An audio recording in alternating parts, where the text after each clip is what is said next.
Hello, welcome to the third episode of mastering backend. इस particular video के अंदर हम अपना पहला बैकएंड का कोड लिख रहे होंगे और मैंने कुछ सिलेबस भी बनाया है। आज का टू डू हमारा जो कि है ये। आज हम देखेंगे हम अपना बैकएंड सेटअप कैसे करते हैं, फिर हम देखेंगे कुछ इनिशियल चेंजेस जो कि हमें अपने बैकएंड के अंदर करने चाहिए to maintain the readability, to maintain the quality of code, to maintain the consistency of the code. इसके बाद हम एक्सप्रेस के बारे में पढ़ेंगे। हम एक्सप्रेस इंस्टॉल करेंगे, एक्सप्रेस के थ्रू हम अपना पहला सर्वर क्रिएट करके देखेंगे। हम अपना पहला गेट एपीआई देखेंगे और उसके बाद हम देखेंगे डेव डिपेंडेंसीज़ क्या होती हैं, डिपेंडेंसीज़ क्या होती हैं, और हम देखेंगे हमें इनकी ज़रूरत क्यों पड़ती है और इनके क्या बिना काम नहीं हो सकता, और ये कैसे हेल्प करती है हमारे डेवलपमेंट प्रोसेस के अंदर। तो लेट अस गेट स्टार्टेड। तो सबसे पहले मैंने एक एम्प्टी फोल्डर बनाया है। इसके अंदर आप अपना टर्मिनल खोलना और सब सबसे पहली कमांड लिखते हैं हम, to initiate our backend project. तो उसके लिए होती है कमांड npm init। तो एंटर करेंगे तो ये हमें प्रॉम्प्ट देगा, तो कहता है पैकेज का नेम क्या है। मैंने बोल दिया यूट्यूब YT। तो पहले से ही YT नाम दे रखा है तो मैं एंटर कर देता हूँ। पूछ रहा है मेरे पैकेज का वर्जन क्या है, तो मैं अभी स्टार्ट कर रहा हूँ अपना प्रोजेक्ट, तो मैं अपना पैकेज का वर्जन 1.0.0 डिफ़ॉल्ट ही छोड़ देता हूँ। उसके बाद पूछ रहा है डिस्क्रिप्शन, तो डिस्क्रिप्शन दे देते हैं हम, setting up node backend basic backend. इसके बाद पूछ रहा है entry point index dot JS पहले से है तो ऐसे ही छोड़ देते हैं। एंड टेस्ट कमांड कुछ नहीं रखते अभी। इसके बाद गिट रिपोजिटरी, यहाँ पे आप अपनी गिट रिपोजिटरी का लिंक भी दे सकते हैं, अभी इसको एम्प्टी छोड़ देते हैं। कीवर्ड्स पूछ रहा है तो हम दे देते हैं जावा स्क्रिप्ट, और इसके बाद दे देते हैं हम नोड एक्सप्रेस। कुछ भी कीवर्ड्स दे सकते हैं आप ताकि रेफरेंस पता रहे, और हम दे सकते हैं अपना नाम भी दे सकते हैं, खैर एक्सप्लेन्स। तो मैं नाम भी दे दिया। अब पूछ रहा है ऑथर, ऑथर में अपना नाम दे देता हूँ, योगेश वशिष्ठ। इसके बाद लाइसेंस ऐसे ही छोड़ देते हैं, और पूछ रहा है कि ये जो सारा डिस्क्रिप्शन है क्या ये सही है। नेम YT, नेम हमारे प्रोजेक्ट का YT, यूट्यूब रख दिया है मैंने, version 1, description setting up node backend, main entry point index dot JS, script text command, इसके बारे में बात करेंगे। इसके बाद कीवर्ड है जावास्क्रिप्ट नोड एक्सप्रेस खैर एक्सप्लेन्स चलेगा, author Yogesh Vashishtha, licence ISC। Perfect, enter कर दें। तो जैसे ही आप ये इनिशिएट करेंगे तो आपके राइट में, लेफ्ट में एक फाइल बनकर आ जाएगी पैकेट डॉट जेसन नाम की। ये मेरी प्रोजेक्ट की फाइल होती है। इसके बाद इसके अंदर वही सब कुछ लिखा हुआ है पहले से ही, है ना। आप यहाँ पे भी इंडिविजुअली जाके कुछ भी चेंज भी कर सकते हैं, है ना। इसके बाद हमने अपना जो बैकएंड प्रोजेक्ट है वो सेटअप कर लिया है, ठीक है। आप टू डू में चलते हैं। अगला क्या है, इनिशियल चेंजेस। तो कुछ इनिशियल चेंजेस बताता हूँ मैं, और इनिशियल चेंजेस से पहले मैं एक यहाँ पे फाइल बनवाता हूँ जिसका नाम है index.js, ठीक है। इसके अंदर मैं अपना बैकएंड का प्रोजेक्ट लिखना स्टार्ट करता हूँ। यहाँ पे अब मैं अपनी मेन कोडिंग लिख रहा होता हूँ। तो पैकेट जेसन के अंदर भी देखो, ये जो मेरा मेन फंक्शन है ये कॉल हो रहा है। मेन जो है ये index.js को कॉल कर रहा है, ठीक है। तो अब एक काम करते हैं कि अपना एक बेसिक कोड लिख के देखते हैं जिससे मेरा सर्वर जो है वो इनिशिएट होता है। तो रेस्टफुल एपीआईज बनाने के लिए there is this library. npm पे चलते हैं, npm की वेबसाइट पे, और देखते हैं एक लाइब्रेरी के बारे में बताता हूँ मैं, जिसका नाम है एक्सप्रेस। और एक्सप्रेस एग्जैक्ट मैच आया है, और इसके वीकली डाउनलोड्स देखो कितने ज़्यादा हैं, तो see how much it is getting used. तो चलते हैं, इसको यहाँ से कॉपी करते हैं, npm इंस्टॉल एक्सप्रेस, और यहाँ पे पेस्ट कर देते हैं, ठीक है। जैसे ही पेस्ट करोगे तो देखना इधर एक नोड मॉड्यूल फोल्डर जनरेट होगा, एक package log dot JSON generate होगा, और जेसन पहले से था पैकेज डॉट जेसन। इसके अंदर आप देखेंगे तो एक और नया एट्रीब्यूट ऐड हुआ है डिपेंडेंसीज नाम का, जो कि एक ऑब्जेक्ट है जिसके अंदर मेरा पहला की वैल्यू पेयर आया है एक्सप्रेस, और उसका वर्जन आया है, तो उसका अभी ये लेटेस्ट वर्जन है, ठीक है, जो एक्सप्रेस का चल रहा है। देखो 4.19.2, 4.19.2। तो मैंने बेसिक एक्सप्रेस इंस्टॉल कर लिया है। तो Express is basically use to create server and restful APIs, ठीक है। एक्सप्रेस के बिना सर्वर नहीं बन सकता, बिल्कुल बन सकता है, हम नोड से भी सर्वर बना सकते हैं, लेकिन Express help us to build server faster, ठीक है। तो मैं बताता हूँ कि इसको यूज़ कैसे करते हैं, how to build your basic server. तो उससे पहले पैकेज और जेसन में जाना, एक इनिशियल चेंज करना कि यहाँ पे ना इन्वर्टेड कॉमा खोल के लिखना टाइप और मॉड्यूल, है ना, तो ये कर देना। मैं बताता हूँ ऐसा हमने क्यों करा। अब ये पहले बेसिक सर्वर बनाते हैं। इम्पोर्ट एक्सप्रेस, एक्सप्रेस को इम्पोर्ट करते हैं, एक्सप्रेस से ही सर्वर बना रहे हैं, एक्सप्रेस फ्रॉम एक्सप्रेस, ठीक है। इसके बाद अगली स्टेटमेंट हमको लिखते हैं const app is equal to Express. तो मैंने अब एक्सप्रेस के जो पैकेज है उसकी सारी प्रॉपर्टीज़ इस ऐप वेरिएबल के अंदर दे दी हैं, ठीक है। तो अब सर्वर बनाने के लिए ऐप डॉट लिसन, तो सर्वर हमारा बेसिकली कहीं पे लिसन कर रहा होगा, किसी पोर्ट पे लिसन करता है। जैसे आप किसी वेबसाइट पे जाते हैं तो वो वेबसाइट का डोमेन डाल रहे हैं ना आप, तो डोमेन है वो कहीं पे होस्टेड है, तो वो जो सर्वर है वो भी सर्वर कहीं पे होस्टेड है, तो किसी पोर्ट पे होस्टेड होता है। टेक्निकली जो मेरा लैपटॉप है या फिर आपका जो लैपटॉप है उसके अंदर ना 63,000 समथिंग पोर्ट्स होते हैं, number of ports in computer 63,000 के अराउंड होते हैं, 65,535, इतने एग्जैक्ट नंबर ऑफ पोर्ट्स होते हैं। तो उनमें से हम कोई भी पोर्ट चुन सकते हैं, इनकी अलग अलग रेंजेस होती हैं। डायनेमिक पोर्ट कौन से होते हैं, वेल नोन पोर्ट कौन से होते हैं, तो हम इनमें काम कर रहे होंगे डायनेमिक पोर्ट्स के अंदर, ठीक है। तो अभी हम जो पोर्ट है, ज़्यादातर आप कोई भी वीडियो देखेंगे तो उसके अंदर पोर्ट 3000 सेलेक्ट होता है, ठीक है।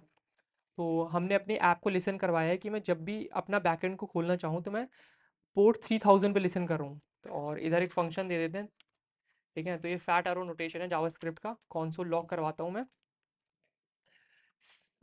यहाँ पे एक स्टेटमेंट दे देते हैं सर्वर इज वर्किंग नाम की, सर्वर इज वर्किंग, ठीक है। वो बेसिकली कुछ नहीं करा, एक्सप्रेस को इंपोर्ट करा, const app is equal to Express, app के अंदर एक्सप्रेस की सारी प्रॉपर्टी डाली और अपने सर्वर को लिसन करवाया है, ठीक है। लिसन किस पे करवाया है, 3000 पोर्ट पे, और अगर जब पोर्ट पे लिसन हो तो ये दिखा दे कि console log server is working, तो ये दिखा दे सर्वर वर्क कैसे है। तो अब मैं अपना सर्वर स्टार्ट करना चाहता हूँ, तो मैं क्या करूँगा, अपने टर्मिनल पे टाइप करूँगा node index dot JS S. तो नोड मेरा रन टाइम है, इंडेक्स डॉट जे एस मैं इस फाइल को बता रहा हूँ, ठीक है। एंटर करूँगा तो ये आ रहा है सर्वर इज़ वर्किंग, तो मतलब मेरा सर्वर वर्क कर रहा है, ठीक है। तो ये बेसिक सर्वर सेटअप होता है ऐसे कि import express from express, const app express app dot listen. तो अब आप का एक डाउट होगा कि मैंने टाइप मॉड्यूल को लिखा था, अगर मैं इसको यहाँ से काट दूँ, है ना, और अब सर्वर बंद करके चलाऊँ, तो इसने एरर फेंका कि इसको इसके बारे में नहीं पता है, इम्पोर्ट स्टेटमेंट के बारे में। अगर मेरे को इसके बिना चलाना है तो मैं क्या कर सकता हूँ, const Express is equal to require Express, ठीक है। अब चला के देखूँ मैं, देखो अब सर्वर वर्क कर रहा है। लेकिन सिंस आप फ्रंट एंड में भी इंपोर्ट स्टेटमेंट लिखते हैं, तो मैंने इसलिए यहाँ पे इंपोर्ट स्टेटमेंट लिखवाया था, ठीक है। और इसलिए मैंने पैकेज और जेसन के अंदर type is equal to module लिखवाया। अब चला के देखते हैं हमारा सर्वर चल रहा है क्या। बिल्कुल हमारा सर्वर चल रहा है, ठीक है। अब लेट सपोज कि मैंने क्या करा कि अब मेरे को चाहिए कि अब ये लोकल होस्ट 3000 लिसन पे हो रहा है यहाँ पे, ठीक है। तो मैं एक बार लोकल होस्ट 3000 खोल के दिखाता हूँ आपको, लोकल होस्ट 3000। तो ये कह रहा है there is know get method, समझ रहे हैं। अब मेरे को चाहिए कि मैं अपने लोकल होस्ट 3000 से कुछ पा भी पाऊँ, कुछ गेट भी कर पाऊँ, समझ रहे हो। तो हमारे चार तरह के मेथड्स होते हैं, मैं आपको बताता हूँ। एक होता है गेट, एक होता है पोस्ट, एक होता है पैच, एक होता है डिलीट, ठीक है। तो ये चार तरह के मेथड होते हैं और इन्हीं के थ्रू हम सब कुछ डेटाबेस के साथ कम्युनिकेट कर रहे होते हैं। तो गेट मेथड बेसिकली क्या होता है, ठीक है। एक बार एक साली ड्रॉ पे चलते हैं और मैं बताता हूँ। तो लेट सपोज कि आपका ये बैकएंड है, ठीक है, ये आपका बैकएंड है और यहाँ पे आपका डेटाबेस है, ठीक है। ये वैसे आर्किटेक्चर हमने पहली वीडियो में भी सीखा था, लेकिन मैं बताता हूँ। तो ये मेरा बैकएंड है यहाँ पे, BACKEND, और मेरा यहाँ पे ये DB है, ठीक है। अब मेरे को चाहिए मेरे डेटाबेस में से किसी चीज़ को मैं पढ़ पाऊँ, कुछ रीड कर पाऊँ, समझ रहे हैं। तो वो कैसे होगा, तो वो होता है गेट रिक्वेस्ट से, ठीक है। मे बी सोचो कि आपके अभी आप सोचो कि आपके डेटाबेस के अंदर टेबल्स पड़ी हुई हैं। तो एक लेट सपोज अगर आपके यूज़र टेबल है, ठीक है, जिसके अंदर लेट सपोज कि आपका पहला एट्रीब्यूट है नेम का, ठीक है। दूसरा एट्रीब्यूट है आपका एड्रेस का। ठीक है, तो आपको चाहिए कि मैं ना लोगों के ना नाम और एड्रेस पढ़ पाऊँ। ठीक है, तो अगर मेरे को डेटाबेस में से कुछ चाहिए तो मैं उसके लिए यूज़ करता हूँ एक गेट क्वेरी। ठीक है, अब गेट का समझ में आया। अब इसके बाद पोस्ट क्वेरी होती है, जैसे इधर लेट सपोज कि एक नाम पड़ा हुआ है योगेश, है ना, और उसका एड्रेस पड़ा हुआ है हरियाणा।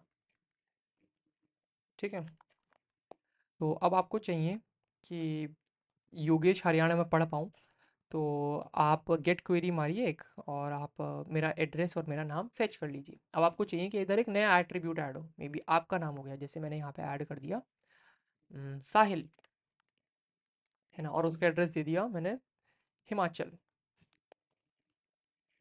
ठीक है, तो जब मेरे को अपने डेटाबेस में कुछ ऐड करना होता है, समझ रहे हैं, अगर आप मेरे को अपने डेटाबेस में कुछ ऐड करना है तो मैं एक पोस्ट रिक्वेस्ट देता हूँ। ठीक है, गेट पढ़ने के लिए, पोस्ट कुछ ऐड करने के लिए।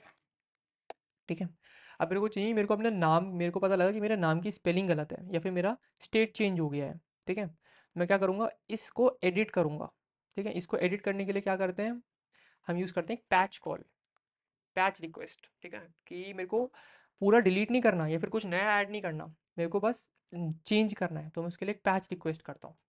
और अब क्या पता मेरे को कुछ डिलीट ही करना हो, मेरे को लेट सपोज ये पूरा ऑब्जेक्ट ही डिलीट करना हो। ठीक है, ऑब्जेक्ट डिलीट करना हो तो मैं उसके लिए क्या करता हूँ, डिलीट कॉल यूज़ करता हूँ। डिलीट कॉल तो सिंपल है, नाम से ही समझ में आ रहा है, पोस्ट और पैच के अंदर कन्फ्यूजन आता है, वो मैंने बता दिया। तो एक डिलीट रिक्वेस्ट भी हो सकती है। तो 4 तरह की कॉल होती हैं डेटाबेस के साथ में। ठीक है, और भी होती है, पुट कॉल भी होती है, लेकिन आपका अभी बेसिक काम इन 4 तरह की कॉल से चल जाएगा। ठीक है, डेटाबेस से कुछ पढ़ना हो तो गेट रिक्वेस्ट, डेटाबेस में कुछ ऐड करना हो तो पोस्ट रिक्वेस्ट, डेटाबेस के अंदर कुछ एडिट करना हो पैच रिक्वेस्ट, डेटाबेस से कुछ डिलीट करना हो डिलीट रिक्वेस्ट। सिंपल। ठीक है, तो अब मेरे को चाहिए कि हमारा जो ब्राउज़र है ना, वो सिर्फ मैं यहाँ पे जो भी टाइप करता हूँ वो हमेशा गेट रिक्वेस्ट की तरह जाता है। समझ रहे हैं, तो जब भी मैं अपने ब्राउज़र में कुछ टाइप करता हूँ तो हमेशा वो गेट रिक्वेस्ट की तरह जाने वाला है। तो जैसे अभी मैं लोकल होस्ट पे गया तो ये भी गेट रिक्वेस्ट के बारे में बताया कि can not get a gate request, है ना, हमने कोई गेट रिक्वेस्ट लिखी भी नहीं है अभी। तो अब आप ये सोचेंगे कि अब मेरे को कुछ टेस्टिंग करनी है पोस्ट रिक्वेस्ट की, तो मैं कैसे करूँगा, तो हम ब्राउज़र के थ्रू कभी करते ही नहीं है, तो हम आगे जाके पढ़ेंगे एक टूल जिसका नाम है पोस्टमैन, जो कि हेल्प करेगा। अभी आप बस ये याद रखिए 4 तरह की रिक्वेस्ट होती हैं और उनका काम क्या होता है। तो अभी हम क्या करते हैं, अपनी एक बेसिक गेट रिक्वेस्ट लिखते हैं, तो ऐप डॉट गेट।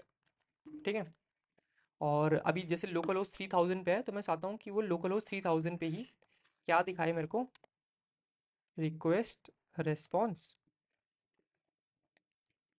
और यहाँ पे दिखा दे मेरे को rest dot send hello world. ठीक है, rest dot send hello world. अब मैं यहाँ पे क्या करता हूँ, रीलोड करता हूँ, नहीं आया, क्यों, क्योंकि मेरे को पहले क्या करना पड़ेगा, सर्वर बंद करना पड़ेगा, इसके बाद नोड इंडेक्स डॉट जेएस करना पड़ेगा। अब रीलोड करता हूँ तो देखो हेलो वर्ल्ड आ गया मेरे पास। समझ रहे हैं, तो मैंने यहाँ पे गेट रिक्वेस्ट लिखी जो कि स्लैश राउट पे ही है। अब आप पूछेंगे स्लैश राउट क्या है, स्लैश मतलब डिफॉल्ट राउट। जैसे मैं यहाँ पे स्लैश हेलो कर दूँ, ठीक है, और अपना सर्वर फिर से बंद करूँ, फिर से चालू करूँ नोड इंडेक्स डॉट जेएस लगा के, रीलोड करूँ, तो देखो अभी यहाँ पे कोई गेट रिक्वेस्ट नहीं है। अभी स्लैश हेलो पे चला जाऊँ मैं अगर, तो देखो यहाँ पे हेलो वर्ल्ड आ रहा है। ठीक है, तो मेरी गेट रिक्वेस्ट ऐसे काम करती है। अब आप ये पूछेंगे कि मेरे को क्या ये बार बार करना पड़ेगा, सर्वर बंद करके चालू करना पड़ेगा।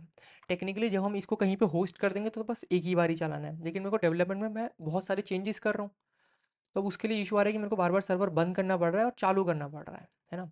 तो इधर ही रोल आता है डेव डिपेंडेंसीज का। तो मेरे को चाहिए जैसे ही मैं सेव करूँ तो मेरा सर्वर फिर से चालू हो जाए। इसके लिए एक टूल आता है जिसका नाम है नोडमोन।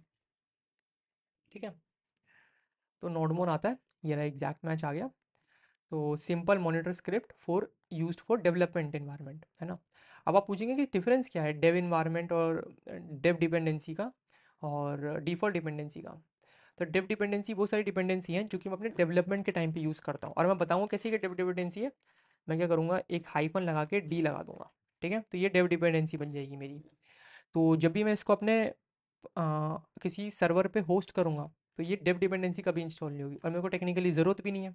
इसको एंटर करते हैं, और अब ये इंस्टॉल हो रहा है, यहाँ पे हुआ हुआ हुआ। और इसका यूसेज भी बिल्कुल एग्जैक्ट वैसा ही है जैसे नोड करते हैं, पहले नोड कर देते हैं, आप लिख दो nodemon index dot JS एस। ठीक है, तो देखो अब देखो सर्वर इज़ वर्किंग आ रहा है, ठीक है।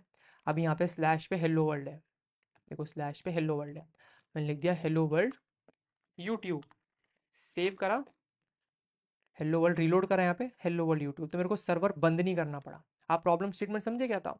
प्रॉब्लम स्टेटमेंट बेसिकली ये आ रही थी कि मैं कुछ भी चेंजेस कर रहा हूँ तो मेरे को सर्वर बंद करना पड़ रहा है और चालू करना पड़ रहा है, लेकिन डेवलपमेंट के अंदर मैं ऐसा बार बार चेंजेस करूँगा, मैं शायद हर मिनट पे 100 चेंजेस कर रहा हूँ। तो मेरे को चाहिए कि ये बार बार मेरे को सर्वर बंद करके चालू ना करना पड़े। तो मैं क्या कर रहा हूँ, मैंने क्या करा, एक पैकेज है जिसका नाम है नोडमॉन, वो इंस्टॉल कर लिया और फिर उस एक कमांड टाइप करी नोडमॉन इंडेक्स डॉट जेएस, जिससे रन कर दिया। और अब जैसे ही मैं सेव करूँगा, जैसे मैं यहाँ पे भी यूट्यूब, और मैं एक नया राउट बना देता हूँ यहाँ पे, डिफ़ॉल्ट राउट, ठीक है, और यहाँ पे लिख देता हूँ डिफ़ॉल्ट राउट पे डिफ़ॉल्ट राउट इज़ वर्किंग, ठीक है, सेव करूँगा मैं और इधर जाता हूँ मैं हेलो पे, इसको यहाँ से काट के डिफ़ॉल्ट राउट पे जाता हूँ। देखो मेरे को बंद नहीं करना पड़ा, सिंपल चल गया क्योंकि ये खुद से ही रीलोड करता है, ठीक है। तो ऐसे करके हमारा एक दो गेट एपीआई बने। और अब आप ये पूछेंगे मैंने रेस्ट डॉट सेंड का क्या मतलब है, यहाँ पर रेस का क्या मतलब है, तो इसको कहते हैं रिक्वेस्ट, और एक होता है रेस्पॉन्स, RESPONSE, है ना, रिक्वेस्ट रिस्पॉन्स। अभी फटना चाहिए कोड टेक्निकली, रीलोड करेंगे फटा, क्योंकि ये पूछ रहा है रेस्ट डिफाइंड नहीं है, क्योंकि मैंने यहाँ पे रेस लिख दिया है, रिस्पॉन्स लिख दिया है ना। आप देखो अब चलने लग जाएगा। एक बार मैंने लास्ट वीडियो में भी रिस्पॉन्स रिक्वेस्ट रिस्पॉन्स साइकिल के बारे में बात करी है, मैंने इन जनरल भी कई सारी वीडियो में रिक्वेस्ट रिस्पॉन्स के बारे में बात करी है। मैं एक बार हल्का सा ओवरव्यू और दे देता हूँ, रिक्वेस्ट रिस्पॉन्स क्या होता है। तो इतनी बड़ी चीज़ नहीं है टेक्निकली। आप सोचिए कि आपका ये फ्रंट एंड है, आपका यहाँ पे ये बैक एंड है ना। तो लेट्स सपोज आपका ये फ्रंट एंड है, फ्रंट,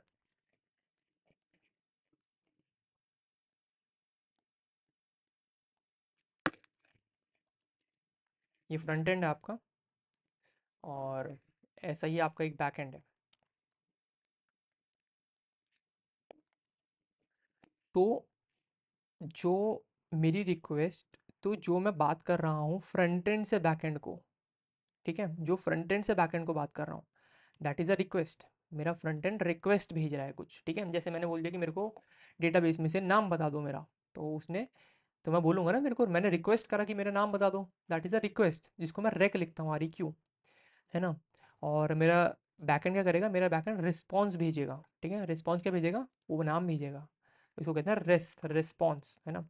कई लोग ना इसको गलत एब्रीविएट करते हैं, रेस्ट को रिजल्ट भी बोलते हैं। हाँ ठीक है, लेकिन इसका मतलब होता है रिस्पॉन्स ही, ठीक है, आप यही समझें। तो रिक्वेस्ट रिस्पॉन्स है। तो अभी मैंने कुछ भी मंगाया नहीं है, मैं सिंपल अपने रिस्पॉन्स के अंदर सेंड कर रहा हूँ डिफ़ॉल्ट राउट इज़ वर्किंग। और मैं बहुत कुछ सेंड कर सकता हूँ इधर, जैसे मैं यहाँ पे इसको काटता हूँ और मैं डॉट स्टेटस भेज सकता हूँ। स्टेटस क्या होता है, अलग अलग तरह के स्टेटस होते हैं। जैसे आप कोई भी वेबसाइट पे जाए तो आपने कहीं ना कहीं तो ये देखा होगा 404 एरर नॉट फाउंड। 404 का मतलब होता है नॉट फाउंड। 200 का मतलब होता है सक्सेसफुल क्वेरी। 201 का मतलब होता है सक्सेसफुल पोस्ट क्वेरी।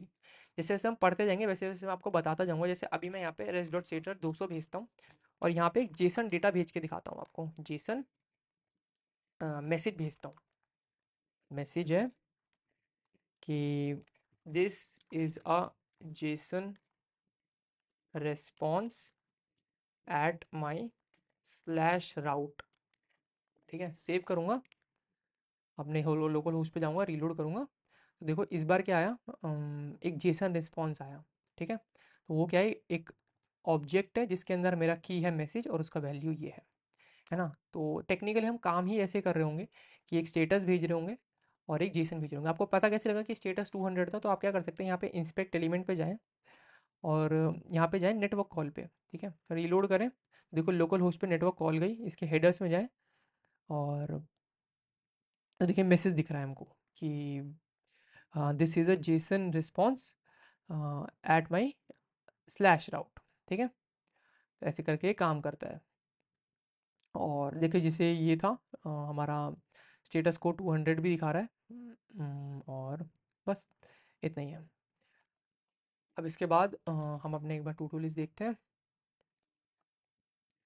हमने देख लिया कि बैकएंड कैसे सेटअप होता है, हमने इनिशियल चेंज कर दिया, type is equal to module देके एक्सप्रेस इंस्टॉल करें, एक्सप्रेस में के बारे में बात करिए, अपना सर्वर बनाया, एक गेट एपीआई बनाया और टेप डिपेंडेंसीज के बारे में बात करा।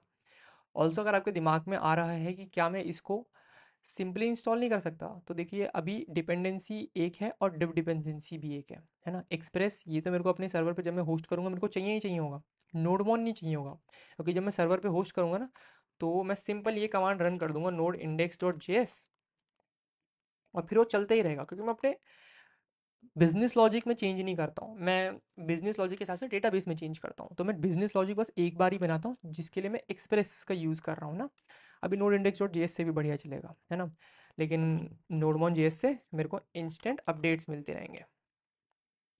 ठीक है, तो अगर मैं जैसे यहाँ पे अभी सेव करूँ तो देखो फिर से रीलोड हो गया, सेव करूँ फिर से रीलोड हो गया। तो हमने पढ़ा कि अपना बैकएंड कैसे सेटअप करते हैं npm init से। उसके बाद हमने कुछ चेंजेस देखे, हमने देखा कि हम टाइप मॉड्यूल क्यों करते हैं, बिना टाइप मॉड्यूल के const require is equal to require Express, ये कैसे कर सकते हैं, हम ये क्यों नहीं करते हैं टू मेंटेन द कंसिस्टेंसी। अभी हम ये वाला नोटेशन फॉलो करेंगे, हम इस पूरी सीरीज़ के अंदर यही फॉलो करेंगे, प्लस आप कहीं भी जाते हैं तो वो भी यही फॉलो कर रहे होते हैं, है ना। इसके बाद हमने इन कॉल्स के बारे में पढ़ा, हमने इनका डायग्राम बना के देखा कि ये कॉल्स कैसे काम करती हैं। उसके बाद हमने अपनी दो गेट रिक्वेस्ट बनाई, जिसके अंदर हमने एक के अंदर सिंपल डेटा भेजा, दूसरे के अंदर हमने स्टेटस कोड के साथ जेसन रिस्पॉन्स भेजा, है ना। हमने रिक्वेस्ट रिस्पॉन्स को देखा और हमने देखा कि हम सर पोर्ट को कैसे लिसन कर सकते हैं। हम यहाँ पे पोर्ट नंबर चेंज कर सकते हैं, जैसे मैं यहाँ पे अब कर दूँ पोर्ट नंबर 8000 कर दूँ, ठीक है। यहाँ पे रीलोड करूँगा, कुछ नहीं आया क्योंकि यहाँ पे अब मैंने 8000 पोर्ट कर दिया है। एंटर करूँगा, पोर्ट नंबर 8000 पे सब कुछ वर्क करने लग गया, है ना। और आप अगर कहीं करें तो आप ऐसे भी कर सकते हैं, server is working at port, और यहाँ पे दे दो एक काम करते हैं, इस पोर्ट नाम का वेरिएबल ही डिफाइन कर लेते हैं यहाँ पे, const port is equal to 3000 8000, और यहाँ पे पोर्ट यूज़ कर लेते हैं PORT, और यहाँ पे भी एट पोर्ट कॉलन उस पोर्ट वेरिएबल दे देते हैं POR PORT, ठीक है। दिखा रहा है ये server is running at port 8000, reload करूँगा तो मेरा पोर्ट परफेक्ट वर्क कर रहा है, ठीक है। आपके अंदर क्या पता है ऐसा रिस्पॉन्स नहीं दिखाया, मैंने एक एक्सटेंशन इंस्टॉल कर रखा है उसकी वजह से दिखाता है। ये रहा जेसन व्यूअर नाम का, जो कि मेरे को जेसन डेटा ऐसा दिखाता है प्रिटी करके, ठीक है। तो आज की वीडियो में बस इतना ही, और अगर आपको कुछ समझ नहीं आया तो आप टेक्स्ट डाउन कर सकते हैं। आई नो शुरू में हल्का सा टफ लगता है, आप सोच रहे हो कि मेरे को कैसे याद है। आप ओवर द टाइम जब इसको 20-30 बार लिख लेंगे, ये टफ नहीं है, बस आप 20-30 बार लिख लेंगे तो आपको याद हो जाएगा। सिंपल कमांड थी, इनिशिएट करा, एक्सप्रेस लिया, उसकी सारी एक प्रॉपर्टीज़ एक वेरिएबल में डाली और लिसन करवा दिया, और कुछ गेट कॉल्स लिख के देखी, है ना। पोर्ट के बारे में बताया मैंने कि हमारे पोर्ट कितने होते हैं, कुछ डायग्राम्स देखे, एंड इस वीडियो में बस इतना ही। I hope you all like this video. अगर ये वीडियो पसंद आयो तो you can share it, reach बढ़ता है। एंड अगली वीडियो में मिलेंगे, एंड अगर आपको सिलेबस नहीं पता तो आप फर्स्ट वीडियो जाके देख सकते हैं, तो you will get to know कि चीज़ें कैसे काम कर रही हैं। That was all from my side, and अगर कोई भी डाउट है तो आप वो डाउट भी पूछ सकते हैं, and I respond as soon as possible. Thank for watching.